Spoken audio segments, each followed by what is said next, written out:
Éric Bothorel du groupe Renaissance. Merci Monsieur le Président. Mesdames et Messieurs, chers collègues, des politiques ambitieuses dans le secteur des télécoms ont été mises en œuvre sous la précédente mandature. Le plan France Très Haut Débit porté par notre majorité a fixé l'objectif de la généralisation de la fibre optique d'ici 2025 grâce à un investissement sans précédent de 20 milliards d'euros publics et privés. L'objectif de 80% de couverture fin 2022 est quasiment atteint avec un déploiement satisfaisant dans la majorité des cas, faisant aujourd'hui en France le pays le plus avancé en Europe en termes de déploiement de la fibre. Et nous pouvons, je crois, nous en féliciter. En parallèle, la généralisation du très haut débit mobile a été rendue possible par le New Deal mobile. En Bretagne, par exemple, 2/3 des sites en couverture ciblée étaient en service fin 2022. L'objectif est clair, parvenir à une complétude des réseaux fixes et mobiles. Toutefois, des disparités territoriales subsistent en matière d'accès à la fibre, en plus d'insuffisance de qualité pour certains raccordements et de difficultés liées aux raccordements complexes, le tout dans un contexte de fermeture prochaine du réseau cuivre. Alors, quelle solution ? Une initiative législative a vu le jour au Sénat l'été dernier avec l'objectif d'ancrer dans la loi des modifications structurelles du modèle utilisé jusqu'alors, ainsi que des engagements pris par la filière à la rentrée 2022. Ces engagements remettent les opérateurs d'infrastructures au cœur des dispositifs, renforcent le dialogue entre les parties prenantes, sous l'égide des pouvoirs publics et de l'ARCEP, acte un meilleur contrôle des raccordements, limite la sous-traitance. Cela va, me semble-t-il, dans le bon sens. Je salue en parallèle l'initiative du ministre Barrot de réunir les parties prenantes afin de parvenir à un accord global pour parachever le déploiement de la fibre, en contrepartie d'une réforme de la fiscalité des télécoms. L'ouverture d'une réflexion autour de l'IFER ou du fair share me semble opportune à cet égard. Aussi, pouvez-vous nous dresser un premier bilan des engagements pris en septembre 2022 et nous exposer également l'état des lieux en matière de complétude des réseaux fixes et mobiles, notamment en zone littorale ? Je serai par ailleurs preneur de vos retours sur la façon dont vous accueillez le très attendu filtre anti-arnaque et la manière dont vous êtes mis à contribution pour le faire fonctionner dans le cadre du prochain texte de loi à venir. Je vous remercie.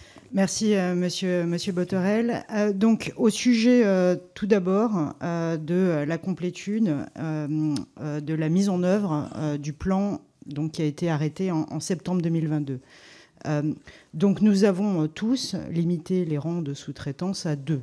C'était un point très important pour la qualité des interventions et pour le pilotage des interventions par les opérateurs commerciaux.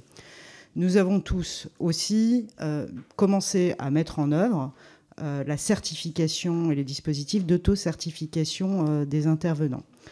Donc l'objectif est ensuite, après l'été, à la fin de l'année, d'opérer un audit de ce dispositif pour passer, le cas échéant, à une phase 2. Nous avons aussi tous mis en œuvre e-intervention.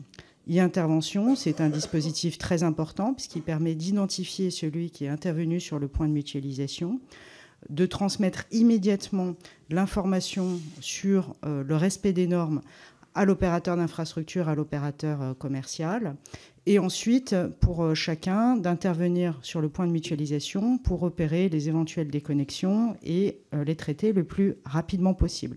Nous avons des objectifs de 75% de conformité des CRI photos en juillet, et puis on va passer à 95% l'année prochaine.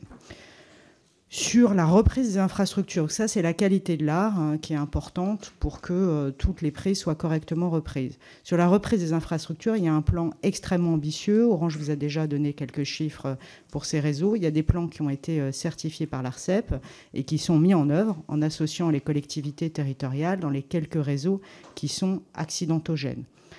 Donc ce suivi, il est effectué avec vigilance par l'ARCEP, qui nous a réunis tous il y a quelques semaines et qui va publier des indicateurs d'ici l'été et qui serviront ensuite de référence pour regarder l'amélioration sur les réseaux. Effectivement, il faudra plusieurs mois encore pour arriver à le mettre en œuvre complètement, Merci. Mais la trajectoire est en route. Éric Bothorel. Oui, pour changer un peu et varier des thèmes qui ont été abordés ce matin, je reviens sur le filtre anti-arnaque, qui est un projet de loi qui a été présenté maintenant il y a 15 jours. On ne connaît pas la date d'examen particulière. Et il y a un dispositif très attendu par nos concitoyens qui permet de les protéger de la cybercriminalité. C'est le filtre anti-arnaque. J'aurais aimé avoir votre retour sur la façon dont vous accueillez le dispositif tel qu'il a été pensé par le gouvernement. Sur le projet de loi espace numérique, qui va être examiné en premier lieu au Sénat, nous trouvons qu'effectivement, il y a beaucoup de bonnes avancées, notamment sur ce filtre anti-arnaque qui permettra d'identifier des sites qui sont manifestement conçus pour égarer pour les citoyens et les consommateurs. Donc nous mettrons en place un dispositif d'information dès lors que dans un SMS, il y aura un lien vers un site typiquement connu et identifié par l'État comme étant un site d'arnaque. Ensuite, nous serons extrêmement attentifs à la manière aussi dont il sera décliné dans le décret en Conseil d'État. Donc on est déjà en discussion avec le gouvernement et ACIMA pour affiner le dispositif pour qu'il soit le plus opérationnel possible.